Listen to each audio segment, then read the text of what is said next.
I think I've finally found it, guys. The best found footage horror movie. Frogman.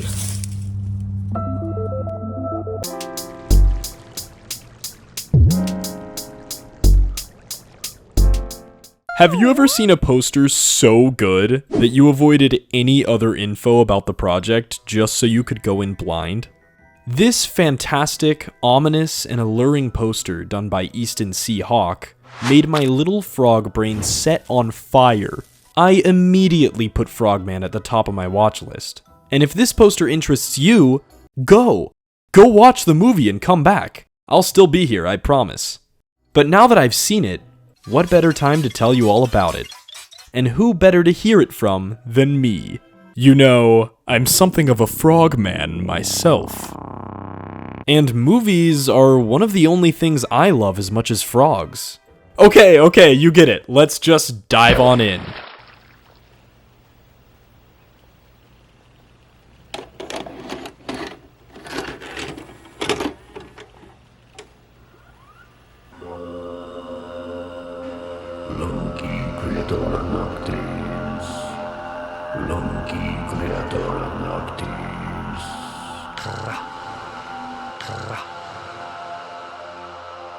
Frogman is a found footage horror movie which got its wide release in March this year.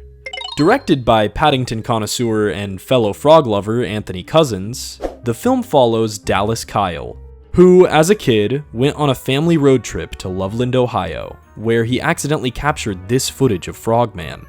20 years later, an adult Dallas is fed up with hearing everyone say his footage is fake. So naturally, he drags his friends into a documentary project where he hopes to get irrefutable proof that Frogman is real. The Loveland Frog, or Loveland Frogman, is a real-life urban legend. A cryptid said to be a mutant bipedal frog, or maybe even a magical alien. And I just love that out of all the places, this frog cryptid had to originate from Ohio. Because of course it did. But man, this movie rocks. It takes the Blair Witch Project's urban myth hunting concept and, in my opinion, improves upon it. Frogman seems to have more of a budget and can better flesh out the concept because of that. We get a good variety of locations, great fully practical effects that aren't afraid to get slimy, and we also don't have some idiot throwing the map in the river. Blair Witch, I will never be over that. But don't get it twisted. The budget for Frogman is still very small. Saying a movie probably has a bigger budget than Blair Witch is like saying someone's funnier than James Corden. And I'd say this movie does a pretty good job utilizing its small budget. By shrouding it in the found footage medium, it becomes grounded and makes it look a lot more believable. And in terms of immersion, they even went as far as releasing this special VHS edition, properly fitting the movie's different aspect ratios for box TV screens and everything. Speaking of which, I really like that they jump between different camera types in this movie, even using iPhones. Stuff like that highlights both the fun between friends and the frantic stakes of making sure they get Frogman on camera. I also just love the premise of this movie.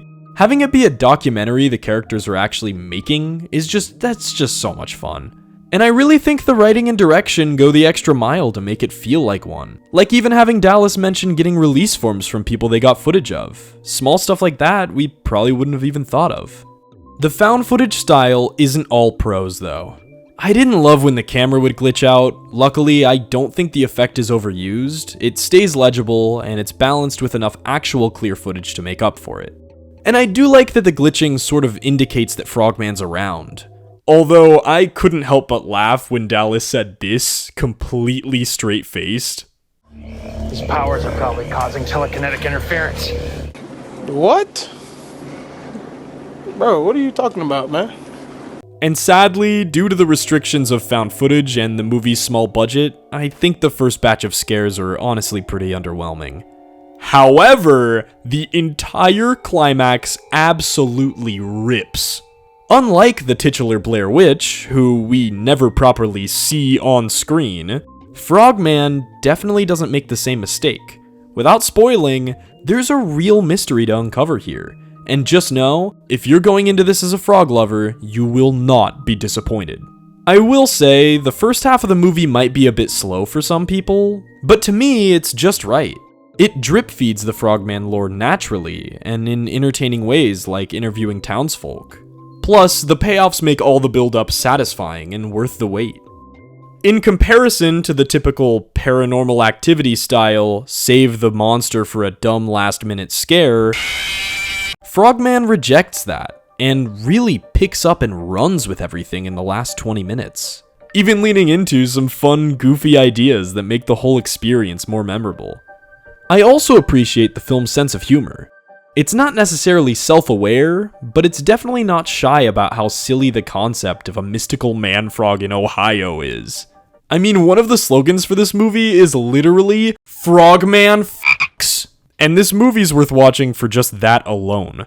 As for the characters, I genuinely really like our main trio of friends. Now, I've seen a few other people say that they think the bonding time and relationship drama take away from the meat of the monster search, saying it's used to pad out the runtime. And I couldn't agree less. This is all characterization. Important for establishing why these three are even willing to do this. Dallas is lost in life, a washed-up student filmmaker clinging on to the one thing he's ever been known for, Frogman. His old filming buddies, Scotty the cameraman and Amy the movie star, are roped into this hunt when the three of them get together for the first time in a long while. There's history. These characters feel real.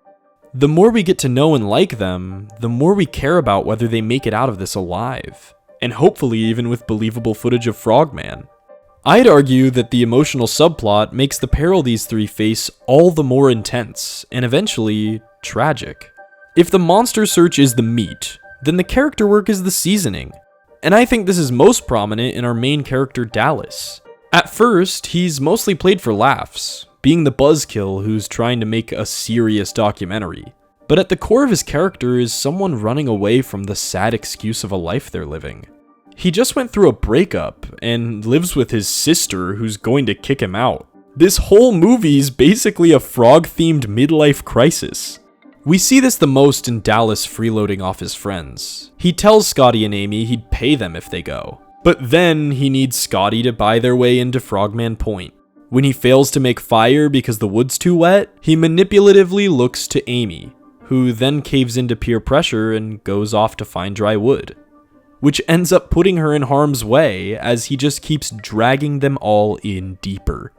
Frogman, in a way, is a character study of a moocher, of a man's unhealthy obsession to prove to the world that his Frogman footage wasn't fake, and truly, to prove everyone wrong about him being a failure. Hell, I think a lot of us have felt at least a percentage of this before. And that makes this pursuit of Frogman really mean something. The thing about found footage that really works for me is its unique perspective for the audience. It takes camera work and turns that into direct character action and expression. We see panic in a camera being dropped, lying when a camera's left on when they say otherwise, doubling as immersive visual storytelling and natural extensions of a character's choices. As small as Frogman is, it's a very ambitious movie. It even has a post-credit scene which sets up a sequel. Normally, I'd roll my eyes at that, but this isn't a big-budget studio film. This is an indie passion project. I am so glad we're getting more, and I will definitely make a Frogman 2 review when it comes out. Anyway, if it isn't obvious by now, I think Frogman is great. It pushes its budget and the medium to tell a simultaneously fun and tragic story of obsession and failure, going beyond my expectations to shape what very well may be my favorite found footage horror movie. Is it the best? Well, Cloverfield is legitimately hard to top, especially with its big budget and Matt Reeves' direction.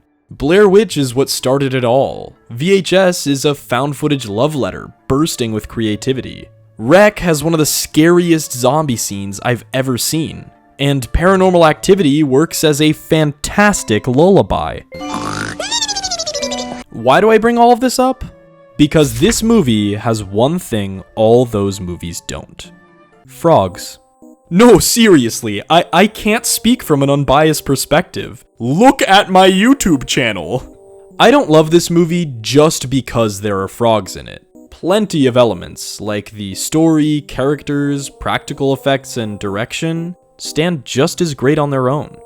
I just love it even more due to my love of frogs. I'll admit, I definitely wouldn't be as big of a fan if it was Goat Man or any other animal man, but it isn't. This is a movie made by frog lovers for frog lovers. It's Frogman, and Frogman fucks.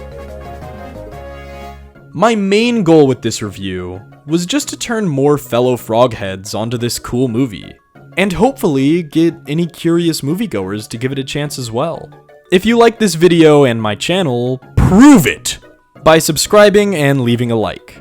Comment down below what found footage horror you like, and if you disagree with any of my thoughts, always keep in mind, I'm just a frog with opinions. Happy Halloween, everybody.